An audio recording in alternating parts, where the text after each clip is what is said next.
2016 was the worst year in NXT since the release of the WWE Network. And I know what you might be thinking. How could 2016 be the worst year in NXT? Remember when that guy debuted? Or that match happened? Or what about that one takeover that everybody was talking about? It would be downright wrong of me to suggest that NXT didn't have its fair share of bright spots in 2016. Nakamura's debut easily slots itself into my favorites list, and his ensuing match with Sami Zayn was my pick for match of the year. So how can I jest that 2016 was NXT's worst year on the network, when I can also sing it such high praise?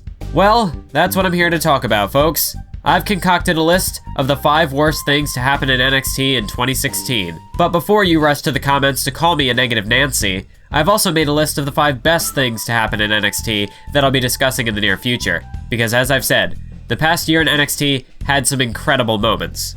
I'm more of a bad news first, good news second type of guy. So with that being said, I'm afraid I've got some bad news.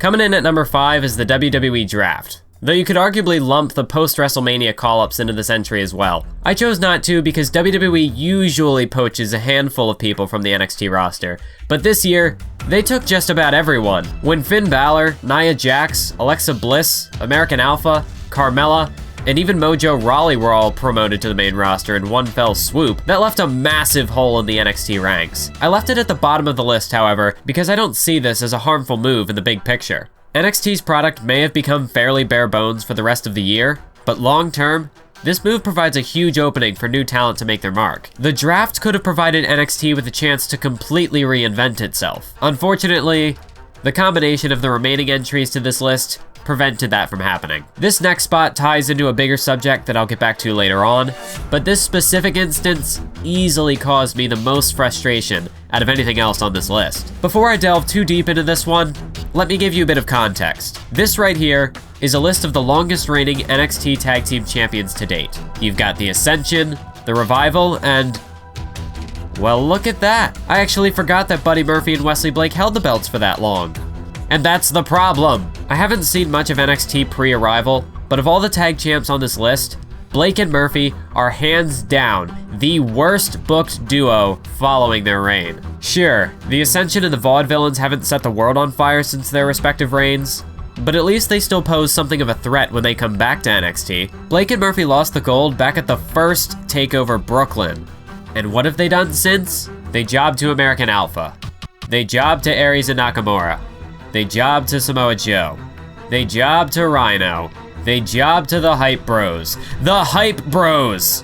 These two held the NXT Tag Team titles for 219 days, and now neither man can buy a match. What's worse is that after all of these losses, we were teased with a potential split, a potential rivalry between the former tag team champions. We didn't even get a match!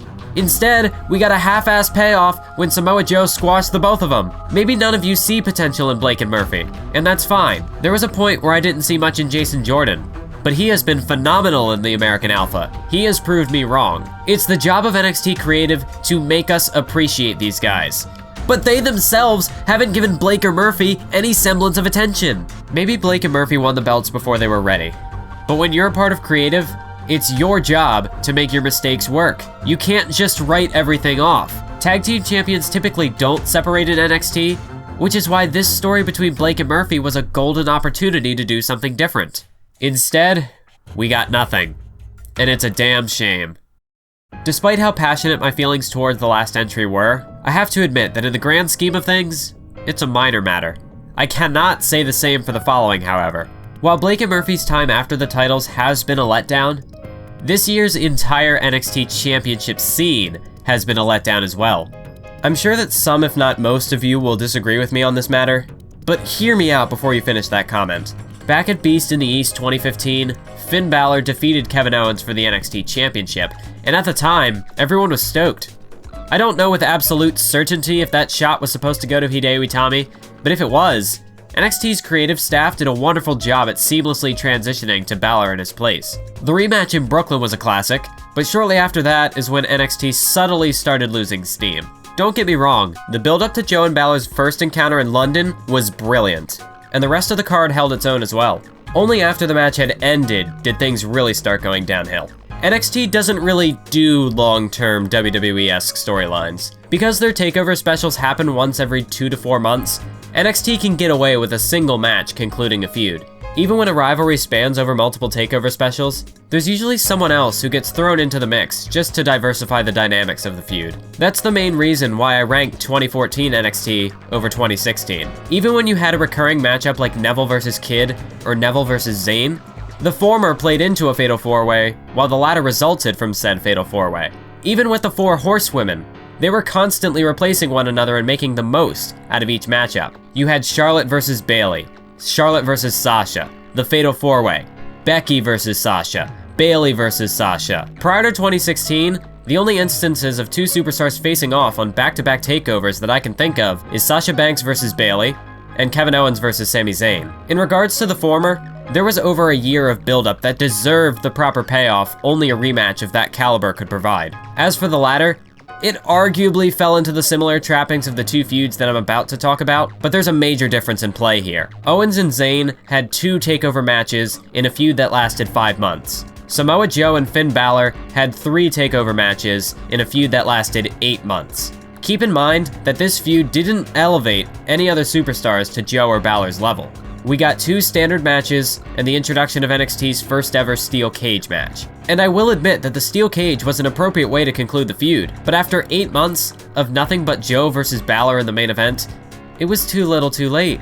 We did see some interesting matchups like Balor versus Cruz and Zayn versus Joe versus Corbin in the meantime, but those were nothing compared to what NXT had done before in the main event scene. I say that with the following perspective in mind. If you were someone who only watched the takeover specials, what did you get? Balor versus Joe. Balor versus Joe. Balor versus Joe in a cage. That's it. Fortunately, the feud ended at the end, and we finally got something new when NXT returned to Brooklyn. After Joe had gone to war with Balor for what felt like an eternity, it was finally time for Joe to dominate NXT as its champion. Then he lost to Nakamura in his second title defense. Indulge me in some context for a moment. Finn Balor is currently the longest reigning NXT champion at 292 days. Adrian Neville deserves that record more than Balor, considering that his reign was more diverse and quite frankly more interesting, but that's a matter of perspective. Since Balor does hold that record, Samoa Joe had the bragging rights to say that he single-handedly ended that reign.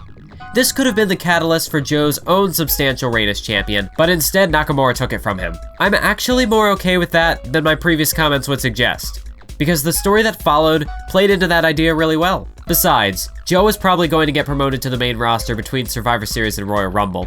He didn't need the title. Then Joe won it back in Toronto.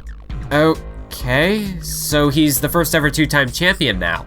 Surely this will lead to a dominant reign as champion. Nope, Nakamura won it back just 2 weeks later. That's a record. The accolade of being the first ever 2-time NXT champ just flushed down the drain. How could things possibly get worse from here? Oh shit. One of NXT's major selling points back in the day was its women's division. It's often been stated that NXT is responsible for the revitalization of women's wrestling, and while I wouldn't go that far, it's impossible to deny that NXT had a strong women's division between 2014 and 2015. Even after the Iron Woman match, there was still some great talent in NXT. Emma and Asuka put on an absolute classic in London, and Nia Jax was a pure monster for Bayley to contend with. Even Eva Marie was interesting at one point. Once we flipped the calendar though, even the mighty women's division crumbled. 2016 saw the promotions of Emma, Dana Brooke, Alexa Bliss, Carmella, Nia Jax, and Bayley to the main roster. The only established name left was Asuka. Ember Moon is going to be a big player in the future, but NXT hadn't been developing anyone else during the entire first half of the year. Only after Brooklyn did other women like Billie Kay, Peyton Royce, and Liv Morgan start getting development, even though they had made appearances as early as 2015. Mickie James had to come back just to give Asuka a credible opponent in Toronto. I'm hopeful that this division will make a nice recovery in 2017, but I never want to see such a complete wasteland of a division in NXT again. This leads into the biggest talking point that I've been alluding to throughout the entire video. NXT is not developing new stars. Instead, We've had an influx of indie darlings and cruiserweight classics. What performance center names do you want to throw at me? Ty Dillinger?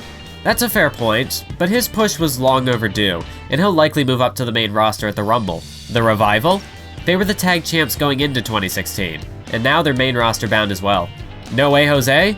He had one takeover match, and he lost. If Tyler Breeze and Ty Dillinger can't beat these guys, do you really think No Way Jose is going to get a takeover victory? Elias Sampson? He just came back from an injury, and he's already losing again. Dan Matha?